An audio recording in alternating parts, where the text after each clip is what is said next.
श्री हरिवंश, श्री राधा वल्लभ श्री हरिवंश। मगध से भगवान श्री कृष्ण के लौटने पर धर्मराज युधिष्ठिर ने यज्ञ प्रारंभ किया था।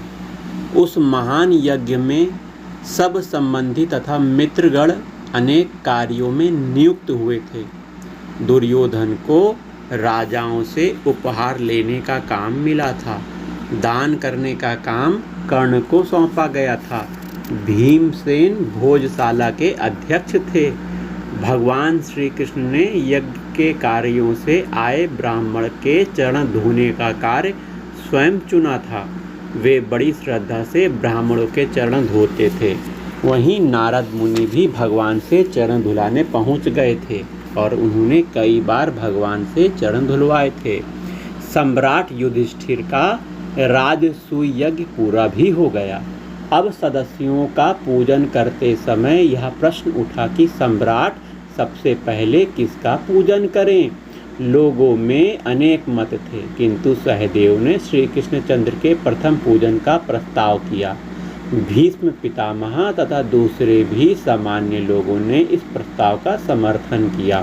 धर्मराज युधिष्ठिर ने बड़े प्रेम से अपने हाथों श्री कृष्णचंद्र के चरण धोकर उनकी भली प्रकार से पूजा की। वहीं चेदी देश का राजा शिशुपाल श्री कृष्णचंद्र की बुआ का पुत्र था। वह जन्म से ही श्री कृष्ण से द्वेष रखता था।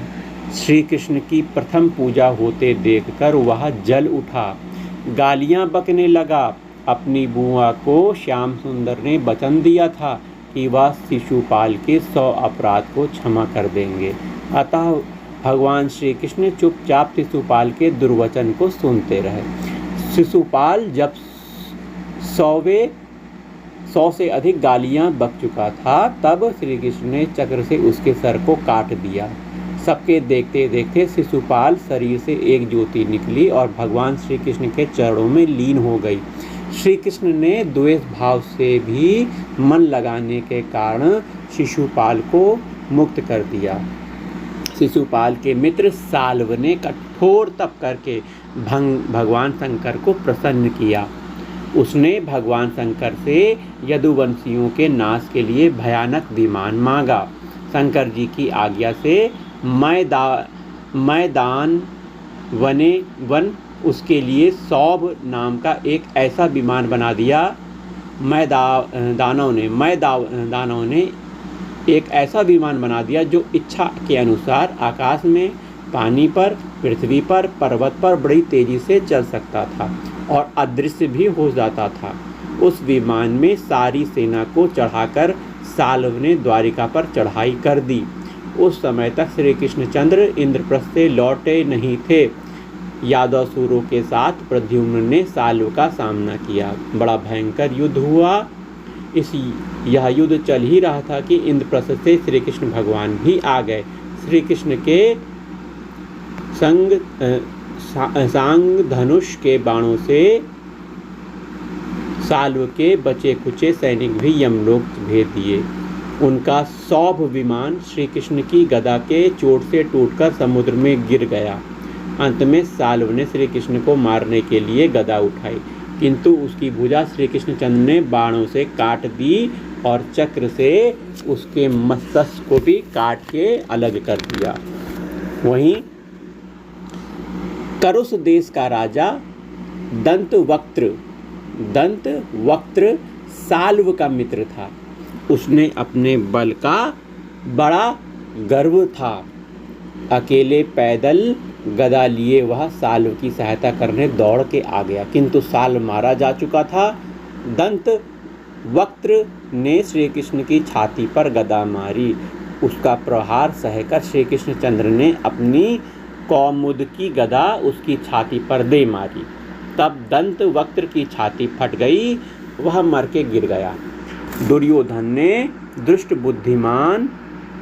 दुष्ट बुद्धि वाले अपने मामा शकुनी से मिलकर जुए में पांडवों को हराने का षड्यंत्र रच दिया। धृतराष्ट्र के बुलाने पर पांडव हस्तिनापुर गए और चाचा धृतराष्ट्र की आज्ञा मानकर युधिष्ठिर जुआ खेलने को राजी भी हो गए। शकुनी ने छल से उनका सब धन सब राज्य सभी जीत लिया, यहाँ तक कि युधिष्ठिर अपने भाइयों को, अपने आप को, वहीं द्रौपदी को भी जुए में हार गए। दुर्योधन की आज्ञा से उनका छोटा भाई दुशासन द्रौपदी के केस को पकड़कर राज्यसभा में घसीट के ले आया। दुर्योधन ने द्रौपदी को निर्वस्त्र करने की आज्ञा दे दी। दुष्ट दुशासन द्रौपदी की साड़ी खींचने लगा। द्रौपदी सबसे निराश होकर रोती हुई श्री कृष्णचंद्र को पुकारने लगी। उनकी पुकार भगवान ने सुन ली और वस्त्र का रूप भगवान ने धारण कर लिया। श्री कृष्ण की कृपा से द्रौपदी की साड़ी अनंत हो गई। दुशासन के हाथों में 10,000 हाथियों का बल था, पर वह भी थक गया। साड़ी खींचते खींचते खींचते वह साड़ी नहीं खोल सका। वस्त्रों का ढेर लग गया, लेकिन द्रौपदी के शरीर से वस्त्र नहीं हटा। यह चमत्कार देखकर सब चकित हो गए।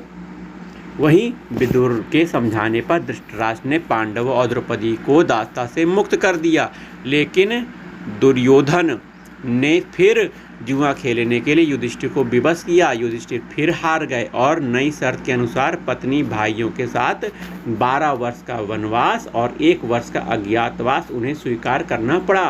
दुर्योधन ने एक बार सेवा सत्कार करके दुर्वासा जी को भी प्रसन्न कर लिया था। उनसे वचन ले लिया था कि सब शिष्यों के साथ वे वन में पांडवों के पास तब जाएं जब द्रौपदी भोजन कर चुकी हों।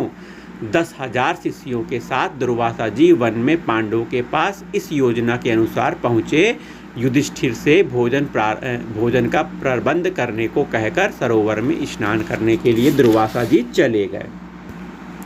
पांडवों को सूर्य नारायण ने एक बर्तन दिया था। उसमें भोजन बनाने पर जब तक द्रौपदी भोजन न कर ले तब तक बर्तन का भोजन समाप्त नहीं होता था। लेकिन उस दिन द्रौपदी भोजन कर चुकी थी। भोजन न मिलने पर दुर्वासा शाप देकर पांडवों को भस्म ही कर देते। कोई न उपाय देखकर द्रौपदी ने श्री कृष्ण का स्मरण किया।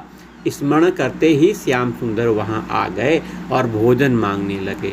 भोजन तो था नहीं।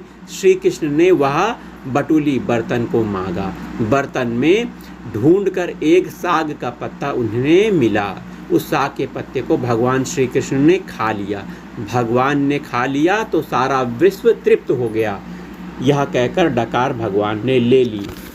उसी समय स्नान करते हुए दुर्वासा जी और उनके शिष्यों को डकार आने लग गई। दुर्वासा जी को भय लगा कि पांडव भगवान के भक्त हैं, उनसे छेड़छाड़ करना श्री कृष्ण जी का चक्र न पीछे पड़े। अतः वह शिष्यों के साथ चले गए। उनको भूख नहीं लगी क्योंकि वो तृप्त हो चुके थे। उन्हें कुछ भी खाने की अब इच्छा नहीं रही थी। अतः वे अपने शिष्यों के साथ आगे चले गए। गुरुगृह में श्री कृष्णचंद्र के साथ पढ़ने वाले सुदामा जी भी पढ़ाई समाप्त करके अपने गांव चले गए थे और विवाह उन्होंने कर लिया था। सुदामा बड़े ही संतोषी थे, परंतु वो निर्धन थे। पत्नी के आग्रह से वे एक बार भगवान श्री कृष्ण से मुलाकात करने 4 मुट्ठी चिवड़े एक पुराने कपड़े में बांधकर द्वारिका पहुँचे थे।